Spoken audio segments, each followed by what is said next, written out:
The New Adventures of Sherlock Holmes, starring Nigel Bruce as Dr. Watson and Tom Conway as Sherlock Holmes.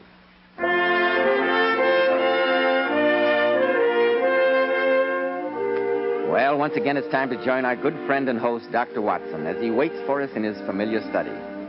Good evening, Dr. Watson. Good evening, Mr. Bell. Well, are you all set for tonight's new Sherlock Holmes adventure? Yes, my boy, I'm all set, as you put it.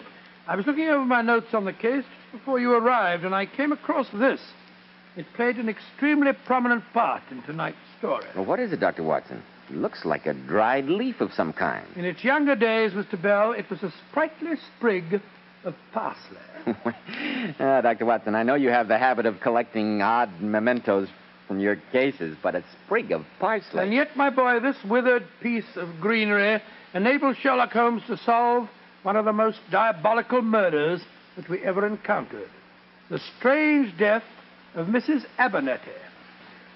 Now, Dr. Watson, how about the mystery of the withered parsley and the strange death of Mrs. Abernethy? Well, Mr. Bell, at the time I'm talking about, this parsley, just like myself, was a great deal younger. Oh. But to get on with my story, Holmes had just concluded his amazing investigations in the affair of the Reading bicycle pump murder, and we decided to stay for a few days in the nearby beautiful village of Pangbourne.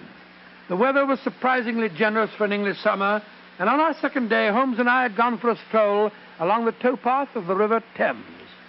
Holmes was in an extremely morose mood that day, I remember, as we walked back towards our hotel. The country's beautiful here, Holmes. Yes, I suppose it is. Oh, come. Look at the red and grey roofs of the cottages, and the farms peeping out through the trees over there. So peaceful and soothing. I'm afraid it has the reverse effect on me, Watson. That's the curse of having a mind like mine. Oh, how do you mean, Holmes? I observe everything with reference to my own special subject. You look at those scattered houses, and I'm impressed by their peace and beauty. I look at them and think how easily crime may be committed there. Good Lord, who'd associate crime with a spot like that? It's my opinion, Watson, based on experience, that the lowest and vilest alleys in London do not present a more dreadful record of sin than does the smiling countryside. What a morbid thought. The reason is obvious. The pressure of public opinion can do in the city what the law cannot accomplish. There's no lane so dark that the scream of a tortured child or the thud of a drunkard's blow does not obtain sympathy and help from some neighbor. But look at these lonely houses. Think of the deeds of hellish cruelty, the hidden wickedness, which may go on year in, year out in such places and no one the wiser. Upon my soul, Holmes, you're in a particularly depressing mood. Hello. Look at this fellow running towards us. Must be crazy. Imagine galloping along a towpath on a hot day like this. From his expression, I think we may reasonably assume that he's not doing it for the exercise. Excuse me, but is one of you gentlemen Dr. Watson? Yes, sir, I am. And this is Mr. Sherlock Holmes. Oh, how do you do, sir? Mr. Holmes. How do you do? My name is Gareth Abernethy. I heard that you were staying in the village. I went to your hotel, and they told me that you'd gone for a walk in this direction. I presume you need a doctor's help. Yes, I do. Dr. Watson, I know you're on a holiday, but... Oh, well, naturally, I'm at your service, sir. What is wrong? Oh, perhaps we could start walking back to the inn. My horse and trap are there, and I'll tell you about it as we go. My mother's just had a bad heart attack. We live at Holmby Grange, a few miles out of the village. I'd like to drive you out there at once, but Doctor. Surely, if you live here, you must have a family doctor. Well, he's in London for a few days. I see. Tell me, Mr. Abernethy, what were the symptoms of your mother's heart attack? Well, she said she was taking her usual nap before lunch. She started to go to sleep and suddenly woke up crying that she was going to die. Said her heart seemed to stop beating entirely for a few moments. Well, has she had these attacks before? Well, I can't tell you much about it. The family says that for her age, she's been in very good health.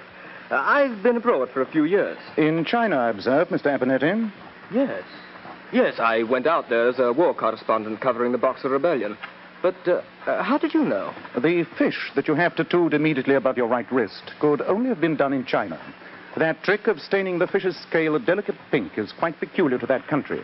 That's amazing, Mr. Holmes. Oh, it's not so amazing as all that. It's just a certain facility for observation, sir. For instance, from what you told me of your mother's symptoms, I should say that her lips are bluish, that she runs out of breath when walking upstairs, and the veins in her cheeks are unusually pronounced.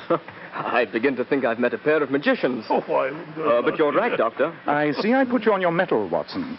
How did you deduce that? Elementary, my dear Holmes. The symptoms of Mr. Abernethy described were typical of mitral constriction. I shall be delighted to examine your mother and do whatever I can for her. I'm very grateful, Doctor. You're in good hands, Mr. Abernethy. Well, Watson, I shall see you later, no doubt. This is one case in which I'm sure you need no help from me.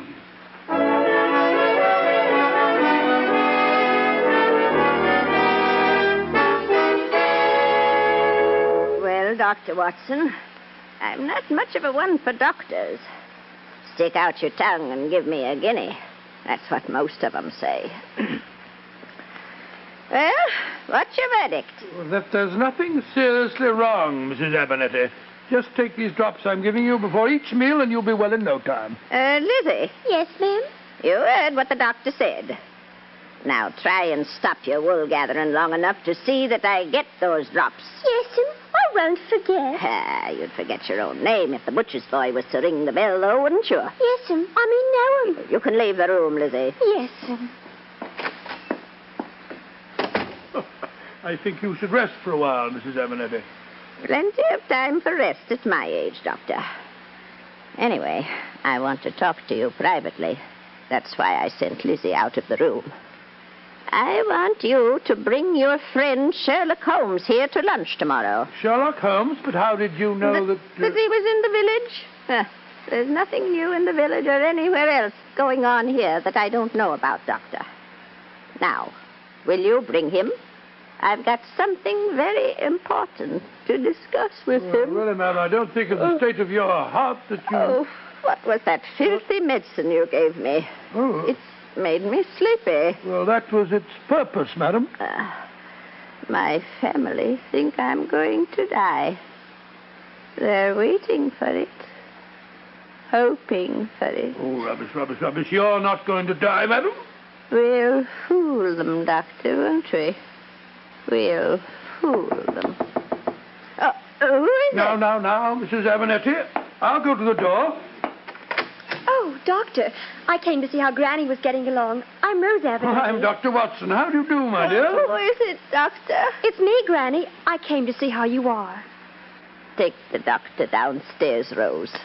Give him some tea and introduce him to the rest of the family. He's got bad news for them. I'm going to live.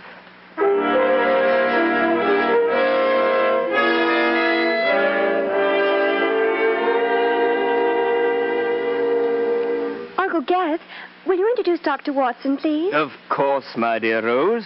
And I appreciate your motive in giving me the privilege. A shy, retiring girl like yourself would hardly dare make such a descriptive introduction as I will. Uncle Gareth, you've been drinking again. Well, since I was the only member of this heartless Abernethy clan that had the initiative to go and get a doctor, I think I was entitled to a brandy or two. Come on, Watson. Come and meet my noble brothers. They're here in the library, waiting like hopeful vultures for bad news about our dear mother's health. Oh, well, sir, I think perhaps some other time. No. Might as well get it over with. I'm sorry, Dr. Watson. I didn't know Uncle had been drinking. Oh, that's quite all right, my dear child. Dr. Watson, let me introduce my brother, Ernest. How do you do? How are you, Dr. Watson? Since the success of Oscar Wilde's recent comedy of manners, Ernest has been unbearable. I think he took its title too literally. I suppose you're referring to the importance of being earnest. As you see, Doctor, my brother is a brilliant wit, and brandy sharpens his perceptions even more. He's been known to launch a whole string of leaden epigrams in the course of one evening. Yes, and he's been known to do an honest day's work in his life, which is more than you can say, my dear Ernest. Gareth, I'm sure Dr. Watson has no desire to listen to our dreary wranglings. Why not introduce him to John? I'm going to. Watson, this is my other brother, John Abernethy. How do you do, sir? How do you do, Doctor? John is the respectable member of the family. He manages the estates here, and at least has the unique distinction of having worked for the money he gets from Mother. Shouldn't talk like this in front of a stranger, Gareth. Bad form, you know. Yes, Uncle Gareth. Dr. Watson's come here to tell us about Granny. Oh, and then let's hear the verdict. It means much more to us than you could possibly imagine, I can assure you. Well, I examined Mrs. Abernethy very thoroughly. Considering her age, I'm glad to say that her condition is quite good. I've prescribed Digitalis for her, and she should pull through very nicely. In fact, I see no reason why she shouldn't live to be 100. Oh, Uncle Ernest, That was one of our nicest wine glasses. Look at us, Watson. You give us the best possible news, and look at our faces. Don't you realize that this whole family is waiting for one thing? My mother's death?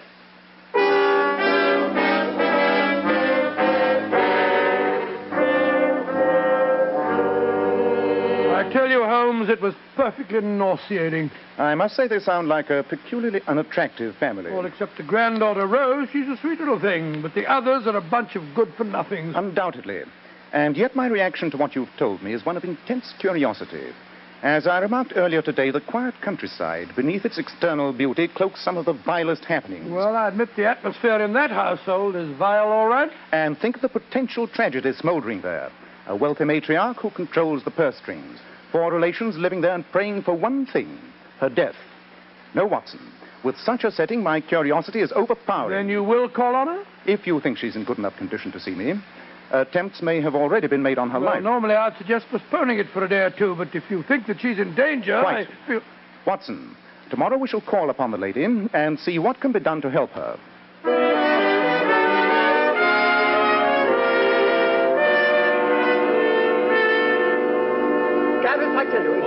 Mr. Holmes, Yes, Mrs. Abernethy? before we go into lunch, I should like to tell you why I asked you to come here today. And I want my family to know, too. Children, I want your attention. Oh, Mother, not another lecture, surely. No, Ernest, not a lecture. Merely a statement of fact. I have asked Mr. Sherlock Holmes here today because he is a detective. A detective? What's the matter, Mother? Has someone pinched the family silver? Gareth, be quiet. No, please don't excite yourself, madam. Remember that heart of yours. Yes, Granny, do be careful. Oh, stop fussing over me, Rose, and sit down. Gareth, you mentioned the family silver. How did you know that's what I was going to speak about? Oh, Mother, I was only joking. Were you? Strange joke.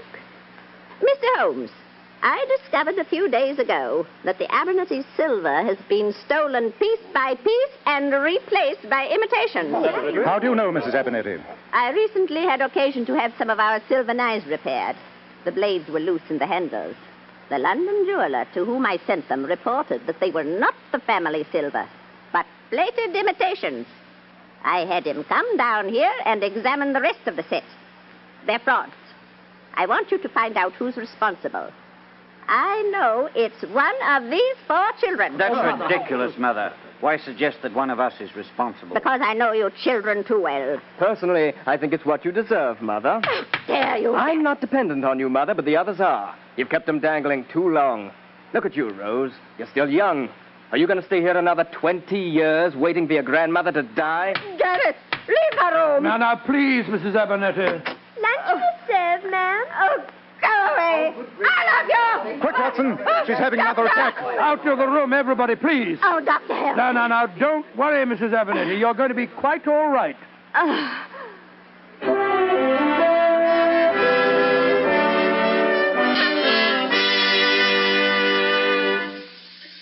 Are you feeling better, Mrs. Abernethy? Yes, Mr. Holmes, I am. That digitalis soon fooled you round, didn't it?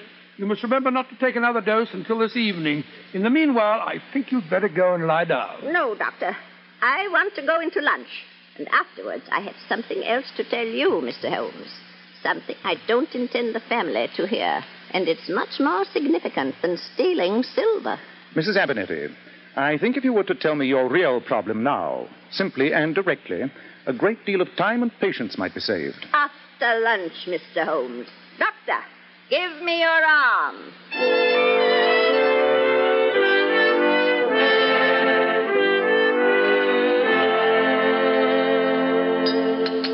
Excellent lunch, I must say. And the conversation has had all the sparkle and gaiety of a funeral oration. Well, since you've entirely monopolized the conversation, Gareth, that's not very surprising.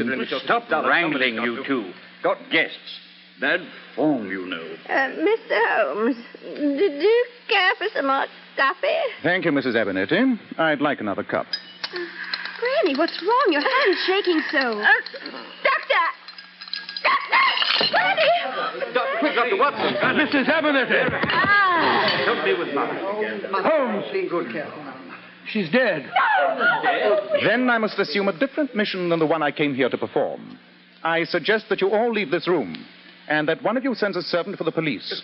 Murder has just been committed before our eyes. Murder? But Holmes, she died of a heart attack. When death is so intensely desired by 4 persons present? No, Watson. I'm afraid I can't assume a verdict of natural death. In proof, I suggest you notice the depth to which that parsley has sunk in the butter. I repeat, send for the police. Oh, now.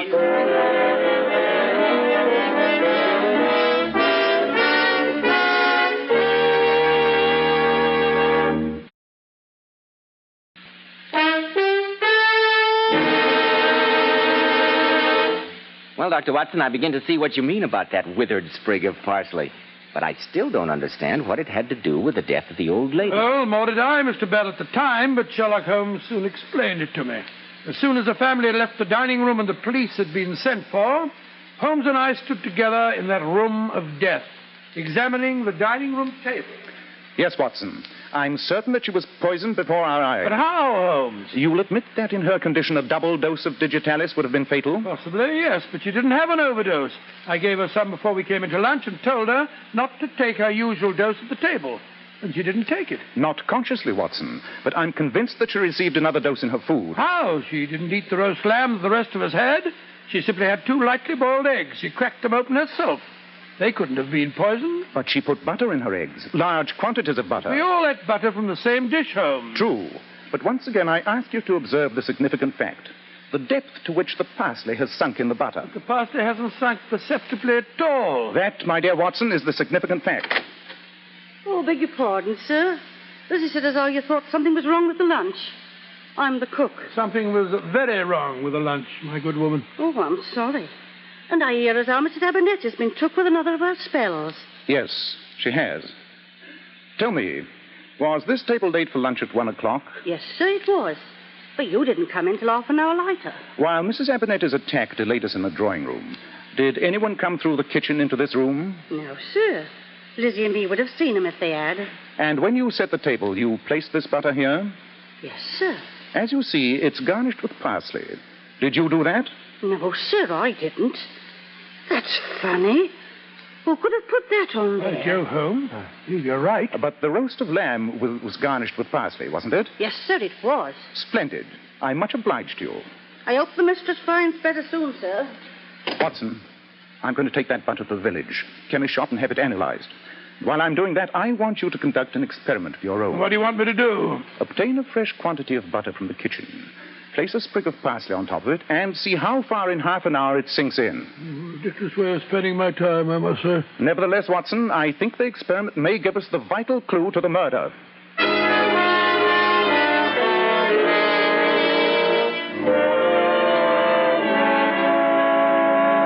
Well, Holmes, and what did you find out at the chemist? It was as I suspected, Watson.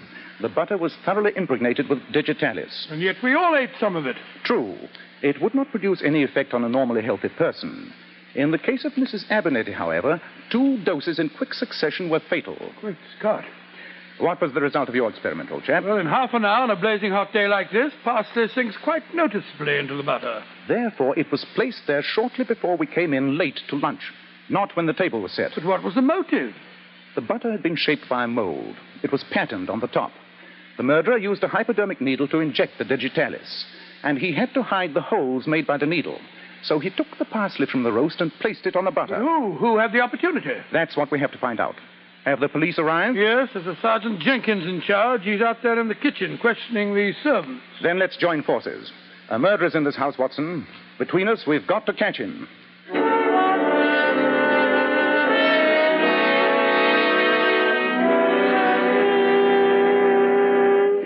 Mr. Holmes, I've questioned everybody. The cook, Martha, says nobody came in through the kitchen when lunch was waiting on the table. And yet we know somebody did, Sergeant. Well, perhaps they came through the window. I checked that too, sir. The gardener was working in the rhododendron bed outside. He said no one went in that way. And the only other entrance to the dining room was the door leading into the library. Oh, I checked on that one too, Mr. Holmes. Mr. John Abernethy and his brother Ernest were playing a game of chess there. They swore that no one went through that door. Well, it looks as if no one could have tampered with the butter. Whereas we know they did. Sergeant Jenkins, you've been very thorough in your examinations. But one of these witnesses is lying. We must talk to them again.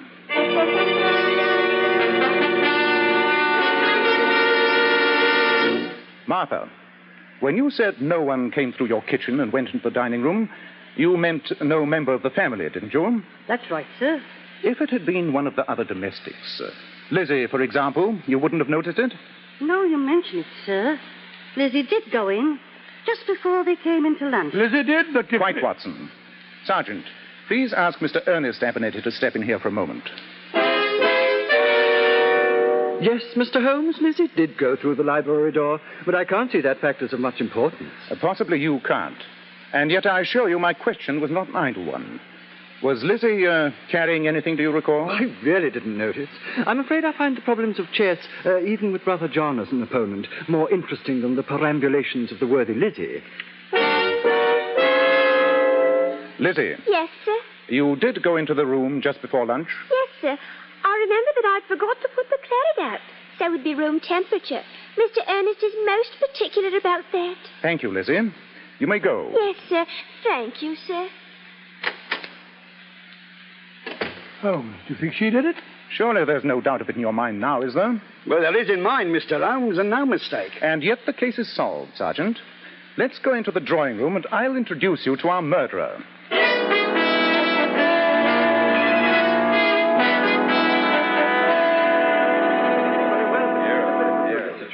And so, ladies and gentlemen, you can all see now how the murder was committed. But by Lizzie? But that doesn't seem possible, Mr. Holmes. What motive would she have? Oh, I could understand her motive. Mother's been an absolute tyrant with her. I find it hard to believe that with her addle-pated mentality, she'd have the imagination to think of such a plot. Oh, no, Gareth. The man responsible for this murder is you. Uncle Gareth! This is ridiculous. I did not say the murderer. I said the man responsible. But Holmes, what on earth are you driving at? Gareth, by his example in finding a job and going abroad, caused one of his other relatives to become disgusted with the life of a parasite. That person decided to go beyond such petty devices as stealing silver and to turn to murder. And Abernethy commit murder? I say, really. A remarkably brilliant observation. Which one is it, John? Holmes? Surely that's obvious. Two witnesses, the cook and Ernest, at first swore no one had entered the dining room. Then, when I asked a question based on one of the elementary flaws of direct evidence, each admitted that Lizzie had entered. Lizzie herself admitted it, Mr. Holmes. Very true. She told us in detail how she had entered the dining room once. But the witnesses had her entering twice. The cook saw her come through the kitchen door, and you, Ernest, admitted that she had passed you through the library door. Someone else had realized that same flaw of evidence, that no employer really notices the actions of a servant. Someone else had entered that room in the maid's uniform. And who is the only suspect who could have done that? By Jove, Rose Abernethy. The shy and retiring Rose? Yes, I killed Granny. When Dr. Watson said that Grandmother might live another 20 years, I saw that I'd never get away from here. Well, you're getting away from here now, miss. I'm taking you over to the station. I don't care. I'd be an old maid. That's And why I warn you that anything you say may be used in evidence I'm against glad you. I killed